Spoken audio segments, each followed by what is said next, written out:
Hello everyone, this is my infographic on how to make chewy snickerdoodle cookies. This recipe will instruct readers on how to make snickerdoodle cookies that are perfectly chewy.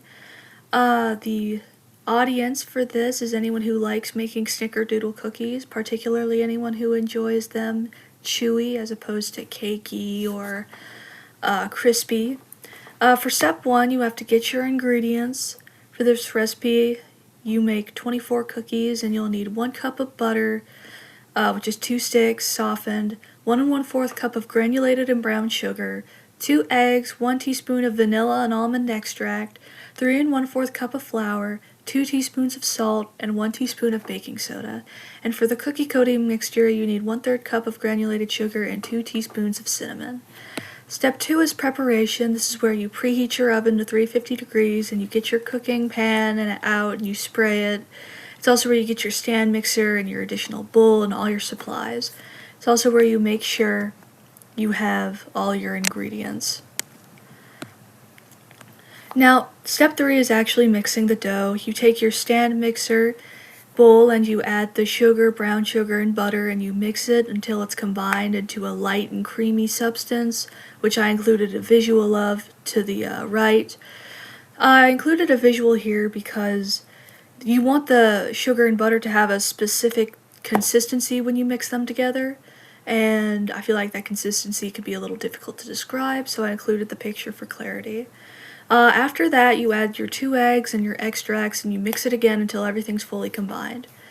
Then in step 3B, you combine the flour, salt, and baking soda together in a separate bowl, and you turn the mixer back on and you slowly add the dry ingredients. You add it slowly so that it's a cleaner, smoother mixing process. Now for step 4 is when you take a smaller bowl and you add the sugar and cinnamon and you mix it together, and then you roll pieces of the dough in that to make sure you get the entire surface coated, and then you press them on the baking pan with enough room to grow and expand a bit. Step 5 is actually baking the cookies. You place the cookies in the oven and you let them sit for 9 to 10 minutes at 350 degrees, and then you pull them out. The edges will appear, the whole cookie will appear underdone, with only the edges being a little firm. But if you stick them in for longer, they will get crunchy and hard when they cool off and harden. For step 6, this is where the shaping and cooling comes in. You have to put the cooked cookies on a flat surface, or else they'll turn out crooked if you put them on like the edge of a plate.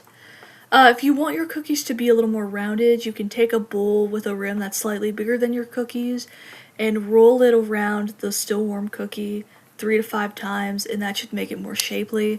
I included a picture of this because it's a bit of an unorthodox process, and I feel like having the visual there really helps people understand what is meant by those instructions. And number 7 is just what to do with leftover dough if you have any. You can put them into the 2-inch balls, coat them in cinnamon sugar, and then put them in a Ziploc bag and put them in your freezer. And then when you want to make them, you just put the dough on the pan and add a few extra minutes to the cook time. So I really enjoyed this assignment, and I think it was really fun. However, if I were to do an infographic again, I probably would not use a recipe. I used a recipe because we were instructed to use whatever we had used for the instruction assignment last week, which the cookies is what I did. But recipes can have a lot of specific instructions, so it was kind of hard to shave everything down to make it fit on this, one sort of piece of, like one poster with all its information.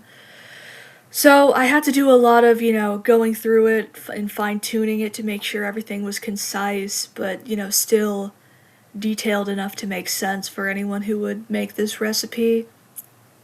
I was able to include a few design elements we talked about. I really liked the blocking of information into separate sections. I feel like that makes things look really distinct. So that's why I went with the blocked sections for my infographic, and I used contrasting colors with the light and the dark so that everything stands out more.